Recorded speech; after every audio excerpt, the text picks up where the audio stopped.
I'm Peter Peter Singson, fourth year BA Linguistics, CSSP Counselor sa Ligan sa CSSP.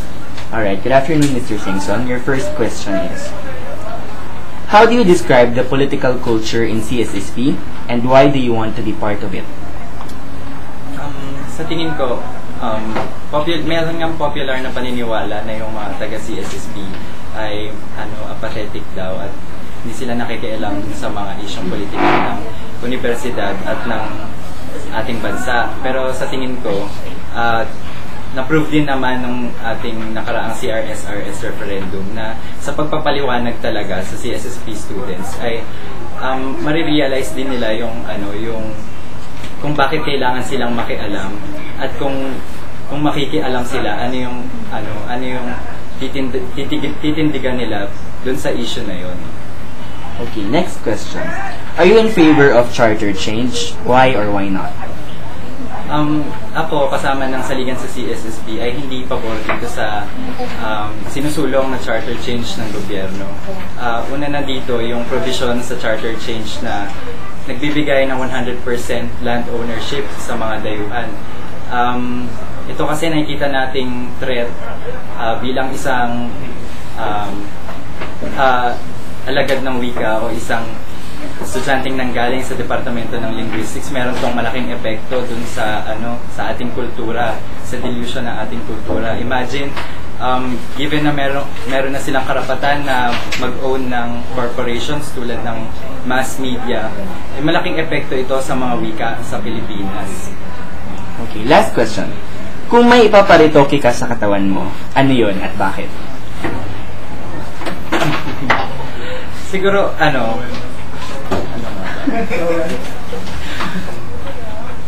ay, kasi actually, kung makikita niyo yung paa ko, sabay hiya. Meron kasi siyang, tawag doon, meron siyang bukol or something. Tapos, pinaplano ko talaga na mag-ipon for that para mapatanggal siya. It's actually genetic. At hindi siya for aesthetic purposes. Kasi, habang tumatagal talaga, tas habang nag-shoes ka din, sumasakit siya, ganyan. So, kailangan talaga siyang ipapay.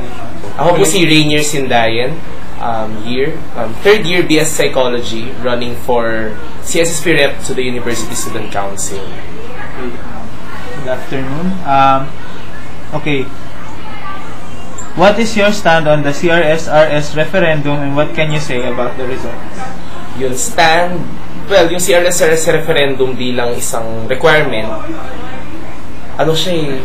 para siya dun sa ng students, dun sa parang campaigns ng students as opposed to nakapagtrabaho na sana yung student councils, yung student region, na-consume pa tayo nung requirement na yun. So it's not enabling on the part of students. Plus, as bilang lumabas na yung results, congratulations sa ating lahat. Yan, napagtagumpayan natin siya kasi greater than 50% ng population ng UP students na participate. So, isa siyang historical feat.